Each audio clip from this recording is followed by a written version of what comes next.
എൻ്റെ എല്ലാ കൂട്ടുകാർക്കും merry Christmas and happy new year. അപ്പോൾ നമ്മുടെ പള്ളിയിൽ നടന്ന കുറച്ച് ക്രിസ്മസ് കാഴ്ചകളാണിത്. നദാലെന്ന് പറഞ്ഞ പരിപാടി നടന്നതിൻ്റെ കുറച്ച് കാഴ്ചകളാണ്. അപ്പോൾ അതെല്ലാവരും കണ്ടൊന്ന് ആസ്വദിക്കുക. അതിനുശേഷം നമുക്ക് കുക്കിംഗ് വീഡിയോ ആയിട്ട് തിരിച്ചു വരാം.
ഇനി നമുക്ക് ക്രിസ്മസിൻ്റെ കുറേ പ്രിപ്പറേഷൻസ് കണ്ടു നോക്കാം.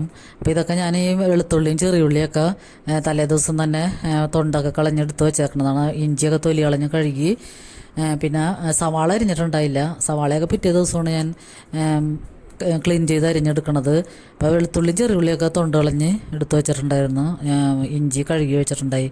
അപ്പോൾ അതൊക്കെ ഞാനെടുത്ത് ഇതൊക്കെ എടുത്ത് വെച്ചേക്കണതാണ്. അപ്പോൾ നമുക്ക് ആവശ്യത്തിന് കറികൾക്ക് എടുക്കാം. മീൻ കറിയും ചിക്കനും ബീഫൊക്കെ വെക്കുന്നുണ്ട്. അപ്പോൾ അതിലൊക്കെ ആവശ്യമുള്ളത് നമുക്ക് എടുക്കാം. പിന്നെ വെളുത്തുള്ളിയൊക്കെ കൂടുതലാക്കി വെച്ചിട്ടുണ്ട്. അപ്പോൾ അത്ര ആവശ്യമില്ലെങ്കിൽ നമുക്ക് ബാക്കിയെടുത്ത് ഫ്രിഡ്ജിൽ വെക്കാം. അപ്പോൾ നമ്മൾ ആദ്യം ചട്ടിക്കലത്തിലാണ് മീൻ കറി വെക്കണത്. വിറകടുപ്പിലാണ് വെക്കണത്. അപ്പോൾ നമ്മൾ 25 ദിവസം ആയി ഇതൊക്കെ കൂട്ടിയിട്ട്. അപ്പോൾ നമ്മൾ 24-ാം തീയതിയാണ് ഇതൊക്കെ ചെയ്തുകൊണ്ടിരിക്കണത്. അപ്പോൾ ആദ്യം നമുക്ക് സവാളയും ചെറിയുള്ളിയൊക്കെ എടുത്ത് ചട്ടിക്കലത്തിലിട്ടിട്ട് കുറച്ച് ഉപ്പും കൂടി ഇട്ടിട്ട് കൈ കൊണ്ട് നന്നായിട്ട് മിക്സ് ചെയ്യണം. ആ മിക്സിങ്ങിലാണ് നമ്മുടെ ഈ കറിയുടെ രഹസ്യം ഇരിക്കണത്. ഇത് അങ്കമാലി മാങ്ങ മീൻ കറിയാണ്. അപ്പോൾ ഇങ്ങനത്തെ കറിയൊക്കെ ഒരു പ്രാവശ്യമെങ്കിലും നിങ്ങൾ വെച്ച് നോക്കുകയാണെങ്കിൽ പിന്നെ ഇങ്ങനെ തന്നെ വെക്കുള്ളൂ. ഇതിപ്പോൾ നമ്മൾക്ക് അതൊക്കെ ഇട്ട് പച്ചമുളകും കറിവേപ്പിലയും ഇഞ്ചിയൊക്കെ കൂടി ഇട്ടിട്ട് അതൊക്കെ ഒന്ന് കുറച്ച് വിനാഗിരിയും കൂടി ഒഴിച്ച് ഉപ്പും കൂടി ഇട്ടിട്ടൊന്ന് കൈ കൊണ്ട് മിക്സ് ചെയ്തതിന് ശേഷം നമുക്ക് പൊടികൾ ചേർത്ത് കൊടുക്കാം. അതൊക്കെ ഞാൻ ഡീറ്റെയിൽ ആയിട്ടൊന്നും കാണിക്കാനുള്ള. മുളക് പൊടി, മല്ലിപ്പൊടി, മഞ്ഞൾപ്പൊടിയൊക്കെ നമുക്ക് പാകത്തിനുള്ളത് ചേർത്തതിന് ശേഷം പിന്നെ ഇത് ഞാൻ ഏരി മീനാണ് ഞങ്ങൾ കറി വെക്കാൻ എടുത്തേക്കണത്. ഏരി എന്ന് പറഞ്ഞ മീനാണ്. നല്ല ബലമുള്ള നല്ല ടേസ്റ്റുള്ള മീനാണ്. അപ്പോൾ ഇങ്ങനെയുള്ള ആവശ്യങ്ങൾക്കൊക്കെ നമ്മൾ കറി വയ്ക്കുമ്പോൾ ഇങ്ങനത്തെ മീൻ കറി വയ്ക്കുകയാണെങ്കിൽ നല്ല ടേസ്റ്റായിരിക്കും. നടുക്കൊക്കെ നല്ല ബലമുള്ള മുള്ളു മാത്രമേ ഉള്ളൂ ഇതിന്. അപ്പോൾ അതൊക്കെ ഇട്ടിട്ട് നമുക്കൊന്ന് മിക്സ് ചെയ്യാം. മാങ്ങയും കൂടി ഇട്ടിട്ടുണ്ട്. 2 മാങ്ങ ഞാൻ ഇടത്തരം മാങ്ങ 2 പുളിയിട്ട് അതൊന്ന് കുറച്ച് വിനാഗിരിയിലിട്ട് വെച്ചിട്ട് അതും കൂടി ഇട്ടിട്ടാണ് മീൻ കറി വെക്കണം. അപ്പോൾ നല്ല അടിപൊളി മീൻ കറി ആയിരിക്കും. പിന്നെ നമ്മളൊരു 1.5 തേങ്ങ എടുത്തിട്ട് അതിൻ്റെ തേങ്ങാപ്പാലും കൂടി പിഴിഞ്ഞ് 2-ാം പാലും 3-ാം പാലൊക്കെ ഒഴിച്ചിട്ടാണ് ഞാനിപ്പോൾ അടപ്പത്ത് വെച്ചേക്കണത്. വിറകടുപ്പിലാണ് വയ്ക്കണം. അപ്പോൾ നമുക്ക് ഈ മീൻ കറി ഇപ്പം 3-4 ദിവസമൊക്കെ കൂട്ടാനുണ്ടാവും. ഫ്രിഡ്ജിലൊക്കെ സൂക്ഷിച്ചാൽ മതിയാകും. അപ്പോൾ അതവിടെ കിടന്ന് വേകണ സമയത്ത് കുക്കറിൽ നമ്മൾ ഇറച്ചി വെച്ചിട്ടുണ്ട്, ബീഫ്. അപ്പോൾ അത് വേവിക്കാൻ വെച്ചിട്ട് വെന്ത് കിട്ടിയിട്ടുണ്ട്.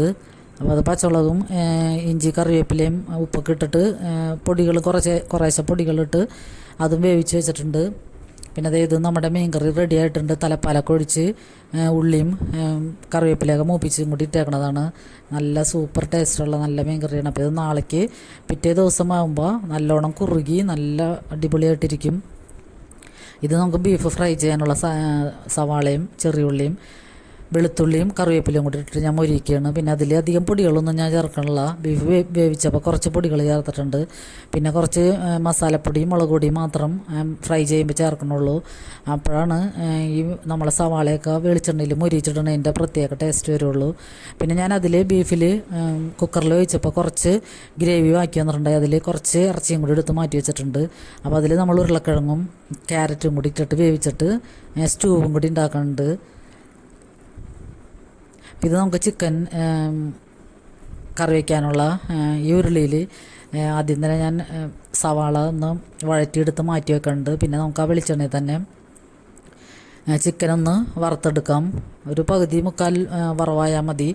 എന്നിട്ടത് ചിക്കനൊക്കെ വറുത്ത് മാറ്റിയതിന് ശേഷം നമുക്ക് ബാക്കി പച്ചമുളക്, ഇഞ്ചി, സവാളയും തക്കാളിയൊക്കെ ഇട്ടിട്ട് വഴറ്റി പിന്നെ പൊടികളൊക്കെ ഇട്ട് കഴിഞ്ഞിട്ട് ചിക്കനും കൂടി ഇട്ട് പിന്നെ സവാള നമ്മൾ മൊരിച്ച സവാളയും കൂടി ഇട്ടിട്ട് ഇഞ്ചി വെളുത്തുള്ളി പേസ്റ്റ് അതൊക്കെ ചേർത്ത് കഴിഞ്ഞിട്ട് നന്നായിട്ട് ചെറുതീയിലിട്ട് വഴറ്റി കഴിഞ്ഞാൽ നമ്മുടെ ചിക്കൻ കറി റെഡിയാണ്. അപ്പോൾ ഇതാണ് സ്റ്റൂ വെച്ചേക്കണത്. ബീഫിൽ ഉരുളക്കിഴങ്ങ് ക്യാരറ്റൊക്കെ വേവിച്ച് തേങ്ങാപ്പാലിലാണ് സ്റ്റൂ വെച്ചേക്കണത്. നല്ല അടിപൊളി ടേസ്റ്റാണ്. അപ്പോൾ നമ്മുടെ രാവിലത്തെ ബ്രേക്ക്ഫാസ്റ്റിൻ്റെ റെസിപ്പീസൊക്കെയാണിത്. ബീഫ് സ്റ്റൂ, പിന്നെ പാലപ്പം, പിന്നെ ബീഫ് ഫ്രൈ, പിന്നെ ചിക്കൻ കറി, ചായ. ഇതാണ് നമ്മുടെ രാവിലത്തെ ബ്രേക്ക്ഫാസ്റ്റിന്. പിന്നെ ഞങ്ങളുടെ ചെറിയൊരു പുൽക്കൂടിൻ്റെ നക്ഷത്രത്തിൻ്റെയൊക്കെ കാഴ്ചകളും കൂടിയാണ്. ഇത് രാത്രിയാണ് എടുത്തേക്കണത്. നമ്മൾ തെനയൊക്കെ മുളപ്പിച്ച് പുൽക്കൂടിൻ്റെ പരിപാടികളൊക്കെ സെറ്റ് ചെയ്തിട്ടുണ്ട്. പിന്നെ കുറച്ച് ലൈറ്റ് റെജിമെൻറ്റ്സൊക്കെ നമുക്ക് പറ്റാവുന്ന പോലെയൊക്കെ ഇടാം. കൂടുതൽ ഭയങ്കരമായിട്ടല്ല എങ്കിലും നമുക്ക് നമ്മളുടേതായ ഒരു ഇണങ്ങണ സ്റ്റൈലിലുള്ള പുൽക്കൂടും ക്രിസ്മസ് ട്രീയൊക്കെ ഞങ്ങൾ ഒരുക്കിയിട്ടുണ്ട്.